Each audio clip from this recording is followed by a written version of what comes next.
നേരത്തേക്ക് നമ്മൾ എടുത്ത റിപ്പോർട്ടിലേക്ക് തന്നെയാണ് എറണാകുളം തൃക്കാക്കരയിൽ അനധികൃത കച്ചവടങ്ങൾ പൊളിച്ചു നീക്കുന്നതിനെതിരെ വലിയ പ്രതിഷേധം നടക്കുന്നു. കടയുടമകളായ വയോധികർ ലോറിക്ക് മുന്നിലൊക്കെ അടക്കം ഇരുന്ന് പ്രതിഷേധിക്കുകയാണ്. അവരുടെ ഉപജീവനം അന്നമാണ്. ലിഡിയ ജേക്കബ് കൊച്ചിയിൽ നിന്ന്. ലിഡിയ, ഈ പറഞ്ഞതുപോലെ ആ ഭൂമിയുമായി ബന്ധപ്പെട്ട് തർക്കം നിലനിൽക്കുന്നുണ്ട്. അനധികൃത കുടിയേറ്റമാണെന്ന് നഗരസഭ പറയുന്നുണ്ടോ? എന്തെങ്കിലും രേഖ ഇത് സംബന്ധിച്ച് ഒഴിയണമെന്നോ അല്ലെങ്കിൽ നിങ്ങൾ അവിടെ നിന്ന് മാറണമെന്നൊക്കെ നേരത്തെ അറിയിച്ചിട്ടുണ്ടോ? പെട്ടെന്നൊരു രാത്രി വന്ന് ഇടിച്ചു പൊളിച്ചു പോവുകയാണോ? എന്താണ് ശരിക്കും യഥാർത്ഥത്തിൽ അവിടെ സംഭവിച്ചത്? സുഹൈൽ, നഗരസഭ പറയുന്നത് ഇത് അനധികൃത കയ്യേറ്റമാണ് എന്നുള്ളതാണ്. 2-3 ദിവസമായി ഇത് അനധികൃത കയ്യേറ്റങ്ങൾ പൊളിച്ചു നീക്കാനുള്ള നടപടികളും കാര്യങ്ങളും ഒക്കെ നടത്തി വരികയാണ്. അതിന്റെ ഒരു പശ്ചാത്തലത്തിലാണ് ഇന്ന് ഏകദേശം ഒരു 9 മണിയോടെ നഗരസഭാ ഉദ്യോഗസ്ഥരെത്തി തൃക്കാക്കര അമ്പലത്തിന് മുന്നിലുള്ള ഒരു കട പൊളിച്ചത്. ഒരു ചെറിയൊരു പെട്ടിക്കടയാണ്. 2 വയോധികർ ചേർന്ന് നടത്തുന്ന കടയാണ്.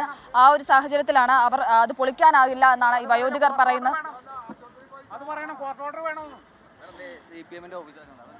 2 വയോധികരായിട്ടുള്ള 2 പേർ നടക്കുന്ന ഒരു ഭാര്യയും ഭർത്താവും നടത്തുന്ന കടയാണ്. പക്ഷേ ഇവർ പറയുന്നത് അനുസരിച്ചാണെങ്കിൽ ഇവർക്ക് മുന്നറിയിപ്പുകളോ കാര്യങ്ങളോ ഒന്നും തന്നെ ലഭിച്ചിട്ടില്ല. മറ്റ് നോട്ടീസോ കാര്യങ്ങളോ ഒന്നും തന്നെ ഇവർക്ക് നൽകിയിട്ടില്ല എന്നുള്ളതാണ് ഇവർ പറയുന്നത്. എന്തായാലും ഇവർ റോഡിന് മുന്നിലിരുന്ന് പ്രതിഷേധിക്കുകയായിരുന്നു. ഇപ്പോൾ പോലീസ് എത്തി അവരെ സൈഡിലേക്ക് മാറ്റിയിട്ടുണ്ട് എന്നുള്ളതാണ്. അല്പസമയം മുൻപ് ഈ വയോധികർ നമ്മളോട് പ്രതികരിച്ചിരുന്നു. ഒരു ഭാര്യയും ഭർത്താവുമാണ് പ്രതികരിച്ചിരുന്നു. അവർ പറയുന്നത് അതാണ്. മറ്റ് മുന്നറിയിപ്പുകളോ മറ്റ് കാര്യങ്ങളോ ഒന്നും തന്നെ ഇവർക്ക് നൽകിയിട്ടില്ല. നോട്ടീസോ കാര്യങ്ങളോ ഒന്നും തന്നെ നൽകിയിട്ടില്ല. പുറമ്പോക്ക് ഭൂമിയല്ല, അതൊരു പ്രൈവറ്റ് ഭൂമിയാണ് എന്നുള്ളതാണ് ഇവർ പറയുന്നത്. അതുകൊണ്ട് തന്നെ തങ്ങൾക്ക് ഇവിടുന്ന് മാറാനാകില്ല എന്നുള്ളതാണ് ഇവരുടെ ഒരു ആവശ്യം എന്ന് പറയുന്നത്. തങ്ങൾക്ക് ഇവിടുന്ന് മാറാനാവില്ല, തങ്ങളുടെ പൊളിച്ച കട അതിനുള്ള നഷ്ടപരിഹാരം അടക്കം നൽകണം എന്നുള്ളതാണ് ഇവർ പറയുന്നത്.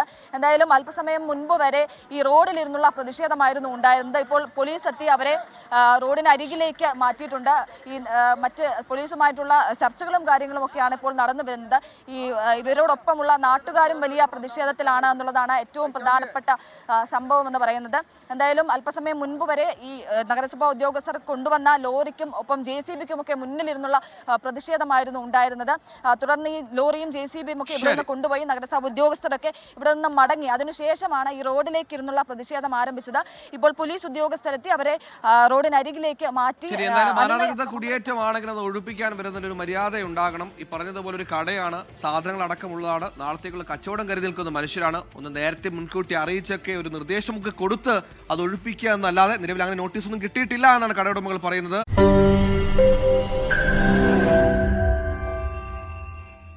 ലോകത്തെവിടെയായാലും ഏത് സമയത്തും 24 വാർത്തകളും ഓഗ്മെന്റഡ് റിയാലിറ്റി പാക്കേജുകളും എക്സ്പ്ലെയിനറുകളും വിശദമായി കാണാൻ ഞങ്ങളുടെ YouTube ചാനൽ നിങ്ങൾക്ക് സബ്സ്ക്രൈബ് ചെയ്യാം.